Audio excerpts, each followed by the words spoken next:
That wine costs more than your life."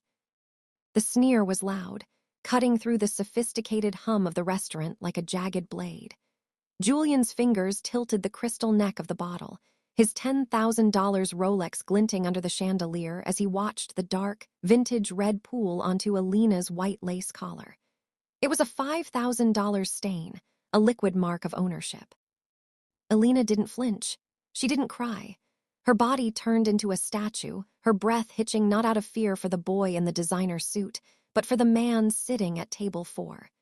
She didn't look at the wine ruining her uniform. She kept her eyes fixed on the far corner of the room.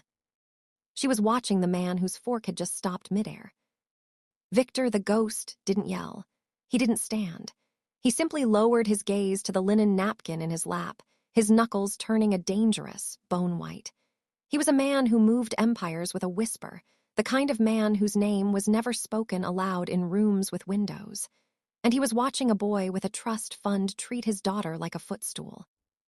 Julian leaned in, his voice dripping with the unearned confidence of a man who had never seen a real monster. "Do you know who I am, sweetheart? I could buy this place and have you scrubbing the sidewalk by midnight." Behind him, the air in the restaurant didn't just get cold, it vanished. Victor pushed back his chair. The sound of wood scraping against marble was the only warning Julian would get. The restaurant, usually a symphony of clinking silver and soft jazz, fell into a vacuum of silence. The maître froze mid-step, his face draining of color as he recognized the man standing up from table 4. Julian, oblivious to the shift in the room's oxygen, took a stack of $100 bills from his clip and tossed them at Alina's feet. They fluttered through the air, landing in the red puddle of wine. "There, buy a new uniform, and keep the change for the emotional trauma." "Pick it up." The voice was low, resonant, and carried the weight of a physical blow. Julian spun around, a retort ready on his lips, but the words died in his throat. Victor stood 6 feet away. He didn't look angry. He looked like a judge delivering a sentence. His salt and pepper hair was perfectly coiffed, and his suit was a masterpiece of Italian tailoring, but it was his eyes, gray and cold as a winter sea, that made Julian's knees feel weak. "Excuse me," Julian stammered, trying to regain his posture. "Do you have any idea who?" "I know exactly who your father is, Julian," Victor interrupted, his voice barely above a whisper, yet it echoed in every corner of the room. "I also know that at 9:00 a.m. tomorrow, he is scheduled to sign a merger that will save his failing shipping empire." Victor stepped forward, entering Julian's personal space. The rich boy smelled of expensive cologne and sweat. Victor smelled of old leather and ozone. "But," Victor continued, reaching out to gently brush a drop of wine off Alina's shoulder with a silk handkerchief, "if you don't get on your knees and clean that wine off her shoes right now, that merger won't happen. In fact, by 9:01 a.m., your father will be looking for a bankruptcy lawyer. And by noon, he'll be looking for the son who cost him everything." Julian laughed, a high-pitched, nervous sound. "You're bluffing. You're just some guy in a suit." Victor pulled a sleek, black phone from his pocket. He didn't dial. He just tapped a single icon. "You have 30 seconds to decide if your pride is worth more than your inheritance." The restaurant held its breath. Alina looked at Victor, her eyes pleading for him to stop, to let her handle it. But for the first time in her life, the ghost wasn't staying in the shadows. He was stepping into the light, and he was bringing the darkness with him. The silence in the room wasn't just quiet. It was heavy, pressing against the lungs of every patron who realized the air had changed. Julian, blinded by the shine of his own reflection in the restaurant's gold leaf mirrors, didn't notice the shift. He was too busy enjoying the spectacle of his own cruelty. To him, Alina wasn't a person. She was a prop in a play designed to prove he could ruin anything he couldn't own. He reached into the breast pocket of his blazer and pulled out a thick roll of currency, snapped together with a gold band. With a flick of his wrist, he didn't just drop the money, he launched it. The bills fanned out in the air, a rain of paper hitting Alina's face and chest before fluttering into the dark, wet mess of wine at her feet. "Since you like serving so much," Julian drawled, leaning back with a smug grin, "get down there and pick up your bonus. Consider it a down payment on your silence." The camera of the room's collective attention panned slowly to table 4. Victor sat perfectly still, a predator carved from granite. He didn't look like a man about to fight. He looked like an architect deciding which part of a building to demolish first. The light from the overhead chandelier caught the sharp edge of his jaw and the predatory stillness in his eyes. There was no heat in his gaze, only the terrifying, absolute cold of a man who had seen the end of empires and knew exactly how to start another. Every staff member held their breath. They knew the ghost didn't just watch, he calculated. They could see the tension in the way Victor's hand rested flat on the white linen tablecloth, the fingers spread slightly like a lion's claws testing the ground before a pounce. The audience, the diners who had previously been whispering, now sat paralyzed. They felt the invisible weight of Victor's presence expanding, filling the restaurant until the rich boy's loud, performative arrogance felt small, fragile, and utterly doomed. Victor finally moved. It wasn't a rush. It was a slow, deliberate folding of his napkin. He placed it on the table with a finality that sounded like a coffin lid closing. He didn't look at Julian. He looked only at Alina, checking the flicker of pain in her eyes before his gaze hardened into something lethal. Julian was still laughing, a hollow, grating sound that bounced off the walls, completely unaware that the man at table 4 had just finished his evaluation. The lion wasn't just preparing to strike. He had already decided exactly where the throat was. The scrape of Victor's chair against the marble floor was a low, guttural warning that Julian was too intoxicated by his own ego to hear. As Victor stepped out of the shadows of table 4, Julian's friends, a group of well-dressed sycophants, shared a look of mocking amusement. They saw a man in a well-tailored suit, perhaps a businessman or a high-ranking accountant, but certainly no one they feared. To them, he was just another nobody, about to offer a lecture on manners that Julian would simply buy his way out of. "Look at this," one of Julian's friends whispered, snickering behind a palm. "Another hero coming to save the damsel. Hey, old man. You looking for a tip too?" Julian didn't even turn his head as Victor approached. He kept his eyes on Alina, enjoying the way the wet $100 bills clung to her shoes. "Careful, Pops," Julian said, his voice thick with a sneer. "The floor is a bit slippery. Wouldn't want you to break a hip trying to be a martyr." But the laughter died the moment Victor entered Julian's personal space. Victor didn't stop at a polite distance. He moved until he was standing close enough for Julian to see the absence of warmth in his pupils. The air around the table seemed to drop 10 degrees. The sycophants went quiet, their smirks faltering as they felt a primal instinct scream at them to flee. This wasn't a man who had come to argue. This was a man who had come to settle a debt. Victor's hands remained at his sides, relaxed but ready, the stillness of a predator that had nothing left to prove.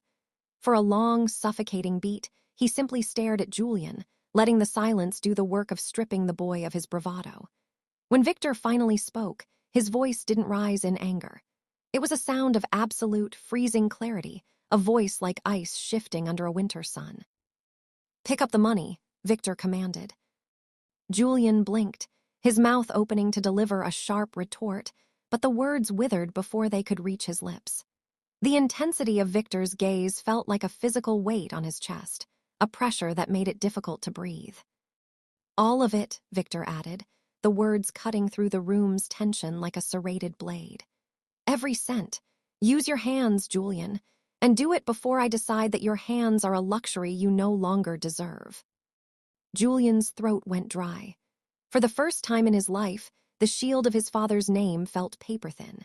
He looked at the floor, then back at Victor, searching for a sign of a bluff, but he found only the hollow, terrifying promise of a man who had forgotten how to show mercy.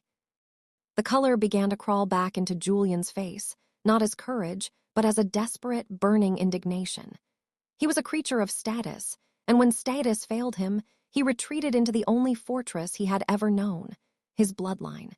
He straightened his silk tie, his chest heaving as he tried to regain the height Victor's presence had stolen from him.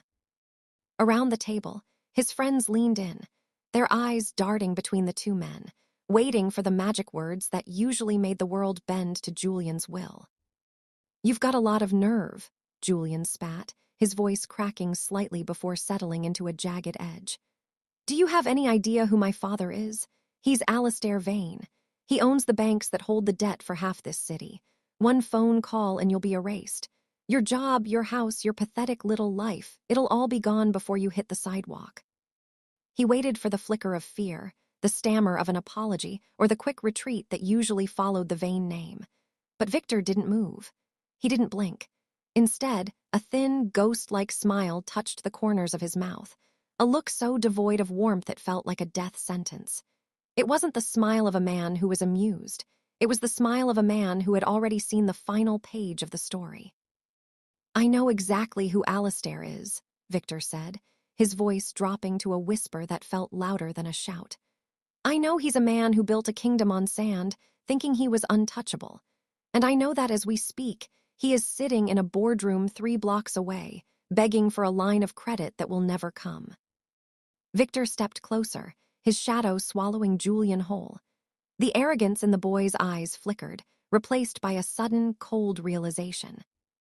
The empire you think is protecting you is a hollow shell, Julian. And the man you're threatening me with, he's losing it all tonight. Not because of a market crash or a bad investment, but because of you. Because you chose the wrong girl to humiliate in the wrong room in front of the wrong man. Victor reached out, his hand hovering inches from Julian's face, not to strike, but to emphasize the sheer proximity of his doom. Alistair doesn't own this city. He just rents his life from people like me. And tonight, the lease is up. The bravado in Julian's posture collapsed. The silence in the restaurant grew sharp enough to draw blood. For the first time, Julian looked down at the money soaking in red wine at his feet, and for the first time it didn't look like power. It looked like trash. He looked up at Victor, his lips trembling, finally seeing the predator behind the suit. The Vane name, his father's shadow, his millions, none of it could reach him here, in the cold, dark reality of Table 4. The heavy silence of the restaurant was broken by a sound that felt like a gunshot. The frantic, rhythmic buzzing of Julian's phone against the mahogany tabletop. The screen lit up with his father's name, the caller ID glowing like a warning flare.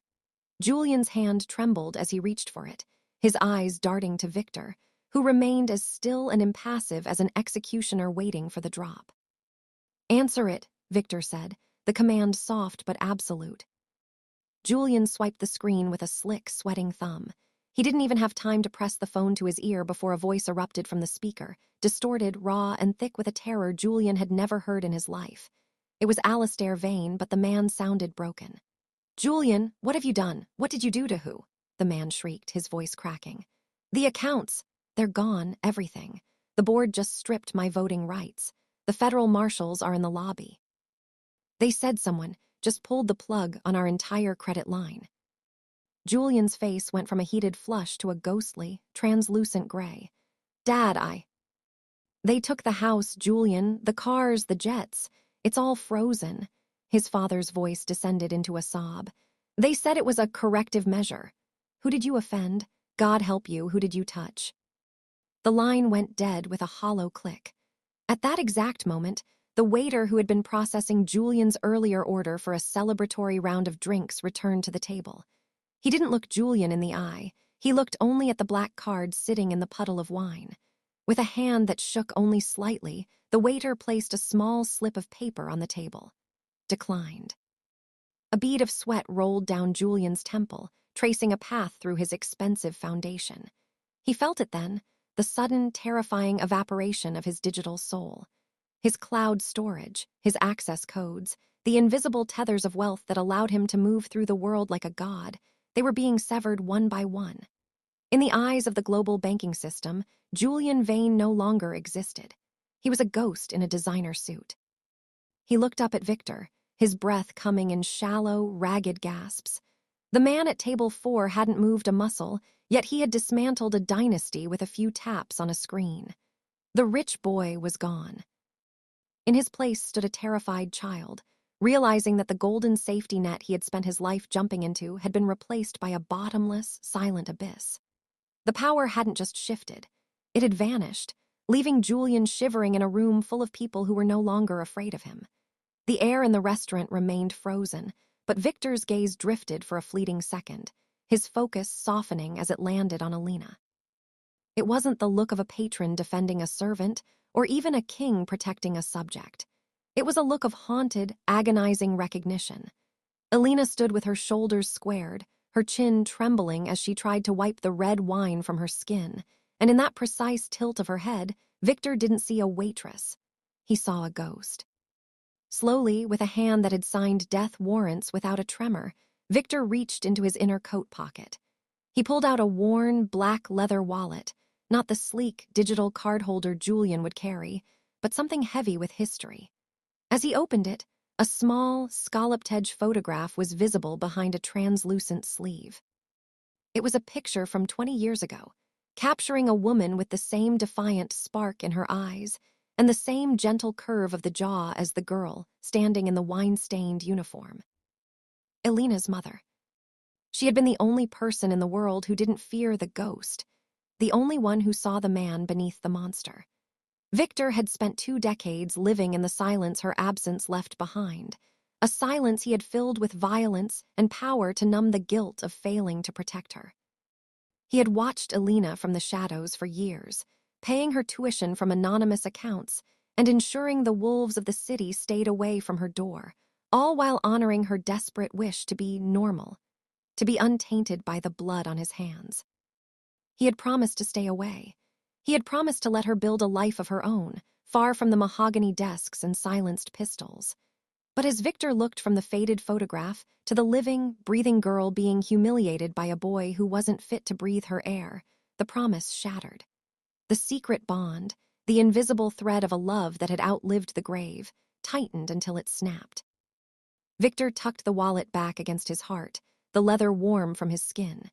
He looked at Alina, and for a fraction of a second, an unspoken understanding passed between them, a silent apology for the world he was about to let back into her life. Julian thought he was being punished for a spilled bottle of wine, but he was actually being dismantled for a much older sin. He had touched the one thing Victor had left to lose, and in doing so, he had summoned a demon that no amount of money could ever send back to hell. The atmosphere in the room shifted from the cold dread of a confrontation to the surreal stillness of a life-altering event. Victor didn't raise a fist. He didn't even raise his voice. He simply signaled to the restaurant manager, who had been hovering in the shadows, paralyzed by the sight of his most powerful regular dismantling his most arrogant one. "Antonio," Victor said, his voice cutting through the silence like a surgeon's blade. "Bring the owner's contract.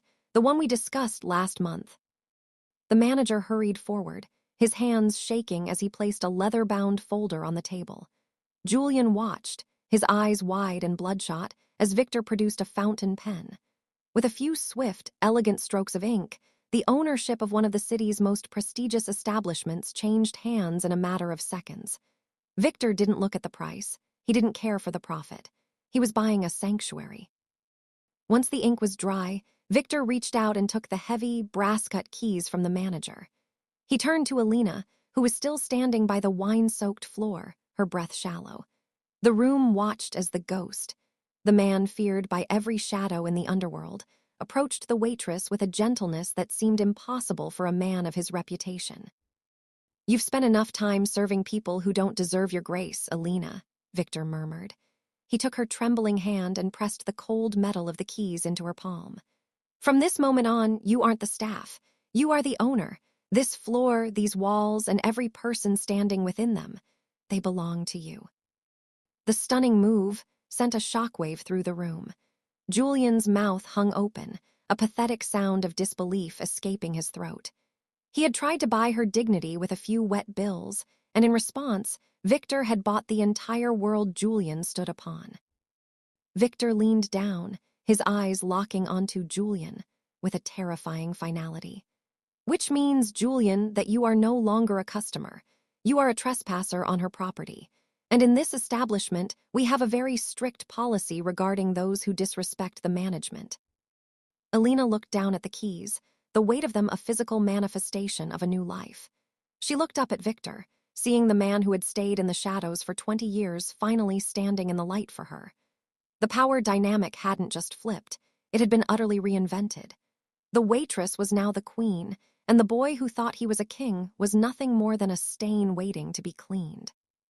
The heavy glass doors of the restaurant swung open with a violent urgency, admitting a man who looked like he had aged a decade in the last 10 minutes. Alastair Vane, the titan of industry whose name usually cleared paths through City Hall, stumbled into the dining room. His tie was crooked, his forehead was slick with a cold sweat, and the raw panic in his eyes made him unrecognizable to the elite patrons who had once bowed to him. He didn't look for the manager. He didn't look for a table. His eyes locked onto the ghost, standing at the center of the room, and he nearly collapsed. "Victor," Alastair gasped, his voice a ragged whisper of a man who knew he was starring at his own executioner. "Please, I didn't know. I swear to God, I didn't know he was here, that he did this." Victor didn't respond. He simply looked down at the wine-soaked floor where Julian still stood, frozen in a state of shock. The silence from table 4 was a vacuum that sucked the remaining air out of Alastair's lungs. The elder Vane turned to his son, his face contorting from fear into a mask of pure, desperate rage. Without a word, Alastair crossed the distance and gripped Julian by the shoulder, his fingers digging into the expensive fabric of the boy's blazer. With a strength born of terror, he forced Julian downward. The rich boy, whose knees had never touched anything less than a velvet ottoman, hit the hard marble floor with a bone-jarring thud. "Apologize," Alastair hissed, his voice trembling. "Dad, what are you?" "Apologize to her," Alastair screamed, his voice breaking the last remnants of Julian's reality. "Now, or we are dead, Julian, not broke dead." Julian looked up. For the first time in his life, the perspective of the world had flipped. He was no longer the giant looking down at a servant. He was the one on the floor, looking up at the woman he had tried to break. He saw Alina, silhouetted by the soft glow of the chandeliers, the brass keys of the restaurant glinting in her hand. Behind her stood Victor, a shadow of iron and ice, ensuring the boy stayed exactly where he belonged. I'm sorry," Julian stammered, his forehead nearly touching the wine-stained marble. The words felt like ash in his mouth. "Please, Alina, I'm sorry." The power shift was total. The restaurant patrons watched in stunned silence as the heir to the Vane Empire trembled at the feet of a girl he had called nothing only minutes before. Julian was no longer the predator. He was the stain on the floor, finally seeing the world from the gutter he had tried to force Alina into.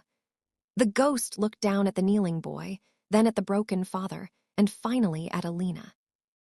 The debt was being paid, and for the first time in 20 years, the scales were beginning to balance. The air in the restaurant remained thick with the scent of spilled wine and the palpable terror radiating from the two men on the floor. Victor stepped toward the table Julian had occupied, the table of the self-proclaimed kings, and pulled out the heavy velvet chair at its head.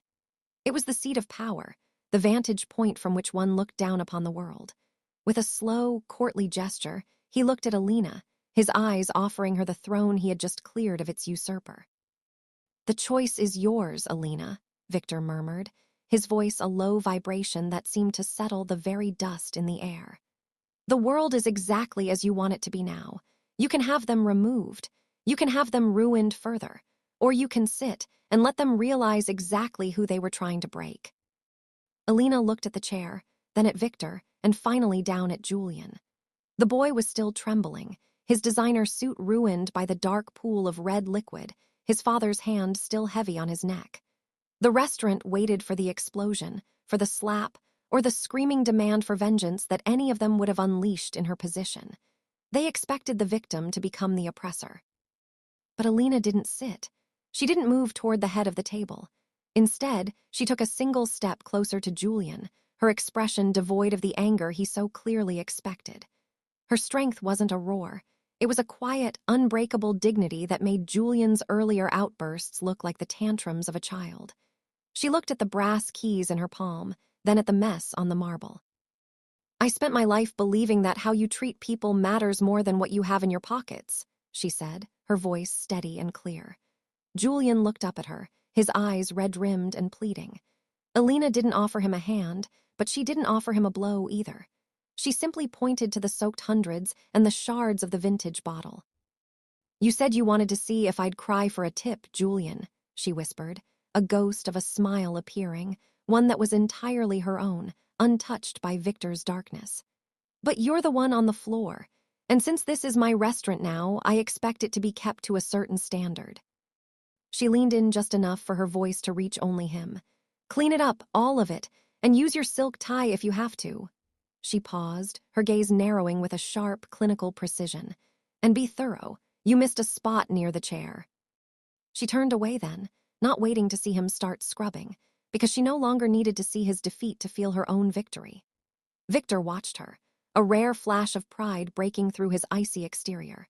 She hadn't taken the seat at the head of the table because she didn't need a chair to be the most powerful person in the room. She walked toward the kitchen, her head held high, leaving the ruins of the vain empire to labor in the red stain of their own making. The heavy scent of vintage wine and broken pride faded as the restaurant's double doors swung open, welcoming the sharp, clean air of the midnight city. Elena stepped onto the sidewalk, the brass keys still clenching the warmth of her palm. Behind her, the muffled sound of a frantic Alistair Vane barking orders at his kneeling son grew faint, replaced by the rhythmic hum of Manhattan's heartbeat. She stopped at the edge of the curb, looking up at the towering skyscrapers that usually felt like a cage, but tonight they felt like a horizon. Victor stepped up beside her, a silent shadow that didn't crowd her space but anchored it.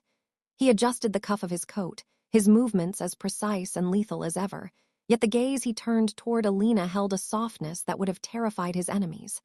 He didn't ask if she was okay. He knew the steel he had helped forge within her. He simply stood there, a living shield between her and the world she had just conquered. "The restaurant will be ready for you by dawn," Victor said, his voice merging with the wind. "The staff has been briefed. The Vanes will never cross that threshold again. You have your life back, Elena. Only this time you have it on your terms." Elena looked at the man who had spent 20 years in the darkness, so she could live in the light. She realized then that the keys in her hand weren't her true protection. Her protection was the silent ghost who had waited for the world to fail her just so he could prove he never would. She reached out, resting a hand on his arm, the first time she had initiated a touch in years. Victor didn't flinch. He simply stood taller, a sentinel finally at rest. They walked together toward the waiting black sedan, two figures moving through a city of millions, yet appearing entirely alone in their own private empire. As the car pulled away, the neon lights of the city blurred against the glass, leaving behind the wreckage of a boy who thought money made him a king. Julian would spend the rest of his life looking over his shoulder, but Elena would only look forward, knowing that the greatest wealth isn't found in a vault, but in the shadow of the person who refuses to let you fall. # the life lesson asterisk.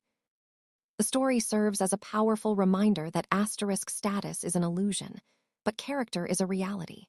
True power is never measured by the digits in a bank account or the ability to humiliate those beneath you. It is measured by the loyalty you inspire and the strength of the people who stand behind you when you are at your lowest. Julian's wealth was a shield that shattered the moment he faced a man with nothing to lose and everything to protect. Ultimately, the greatest form of interest one can earn in life is the respect of the formidable, and the most dangerous mistake a person can make is confusing a person's kindness for their weakness.